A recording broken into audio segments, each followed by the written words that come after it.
नमस्कार साथियों, आज हम आपके लिए लेकर आए हैं कि कैसे गणित की अध्ययन की जानी चाहिए। गणित का इम्प्रूवमेंट आप कैसे कर पाएंगे। आप गणित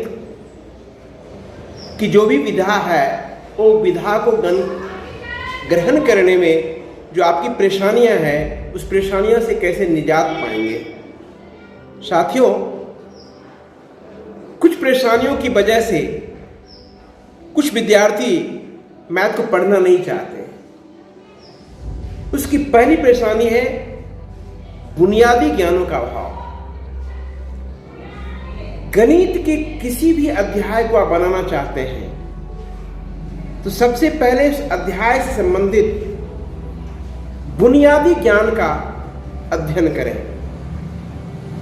बुनियादी ज्ञान वो जो बनाने जा रहे हैं जिस अध्याय को, उस अध्याय में कौन कौन सी बातों की चर्चा की गई है उस बातों को समझने की कोशिश करें। उसके बाद आप किसी प्रश्न को लें और उस प्रश्न के वर्किंग रूल को समझें। किस रूल से बनेगा, उसका स्टेप क्या होगा, दूसरा स्टेप क्या होगा, तीसरा स्टेप क्या होगा, और उसके बाद प्रैक्टिस करना शुरू करें। तो आपको तीसरी समस्या होगी बुनियादी में भी बुनियादी ज्ञान का अभाव। जैसे छोटे छोटे कैलकुलेशन जब आएंगे और वो कैलकुलेशन मिस्टेक होगा तो भी प्रश्न का सॉल्यूशन नहीं कर पाएंगे, तो भी सॉल्यूशन आपका पूरा नहीं मिल पाएगा। फॉर एग्जाम्पल, अगर आपको 2 में से 3/4 माइनस करनी है और आपको यहां परेशानी हो रही हो तो पहले आप इसको सीख लें। अगर इसका कैलकुलेशन करने आपको आ गया तो आप इसको आसानी के साथ बना पाएंगे। हो सकता है इस प्रकार की गलती आपकी हो रही हो, 2 में से 3 घटाना है, 5 + 5 करनी है। अगर इस प्रकार की हो तो पहले इसमें घटाते हैं और यहां -1 लिखते हैं, +5 = 4। तो ऐसे कुछ बुनियादी आधार होंगे जहां पर आपको परेशानी होगी। मैं ये नहीं कह रहा हूं कि आपको समस्या यही होगी। आपको अपना देखना है कि हमें कौन सी समस्या है, उसे बनाने में हमें कौन से चीज का अभाव है जिसके कारण से हम उसे बना पाने में असमर्थ हो रहे हैं। उस बुनियादी चीजों को समझ लें, सीख लें और उसके बाद बनाना शुरू करें।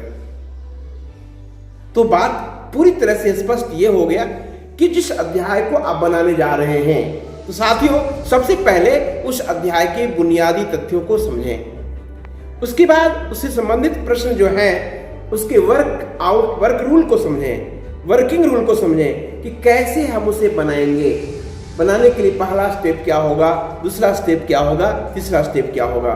फिर कुछ एग्जाम्पल्स को बना करके प्रैक्टिस करें, फिर एक्सरसाइज को बनाएं। और एक्सरसाइज बनाने वक्त में आप ध्यान रखें पहला चीज प्रश्न क्या कह रहा है। प्रश्न को सामने रखें और प्रश्नों को छोटे छोटे टुकड़ों में बांट दें। प्रश्न क्या कह रहा है, प्रश्न में क्या दिया हुआ है, प्रश्न में क्या दिया हुआ एक तरफ रखें, प्रश्न मुझे क्या ज्ञात करना है एक तरफ रखें, और इसे ज्ञात करने के लिए मुझे क्या क्या चीज चाहिए। इन केस अगर आप भूल गए तो अपनी नोटबुक को देखिए जो इस अध्याय में बताई गई है, या फिर देखिए उन तथ्यों को जो चीज आप भूल गए हैं उसको फिर से रिकॉल कीजिए और उसके बाद आप इस पर अटेम्प्ट लीजिए। स्वाभाविक रूप से धीरे धीरे प्रैक्टिस करेंगे और आपका मैथ्स इम्प्रूव ही नहीं बहुत अच्छा हो जाएगा बहुत कम समय में। साथियों, कभी कभी प्रश्न को बढ़िया से नहीं समझ पाते हैं तो भी बनाने में असमर्थ होते हैं। तो प्रश्न को बढ़िया समझने के लिए कुछ नहीं, प्रश्नों को बहुत खंडित होकर के पढ़िए, छोटे छोटे टुकड़े में छोटे छोटे पीस से बदल दीजिए और बदल करके उसको समझने की कोशिश कीजिए। प्रश्न में क्या क्या दिया हुआ है, प्रश्न में क्या क्या पूछ रहा है, इसे ज्ञात करने के लिए मुझे क्या चाहिए और किस रास्ते को अपनाना होगा। किस रास्ते से चलेंगे तो दिए हुए तथ्य का प्रयोग करके हम ज्ञात करने वाले तथ्य तक पहुंच सकेंगे।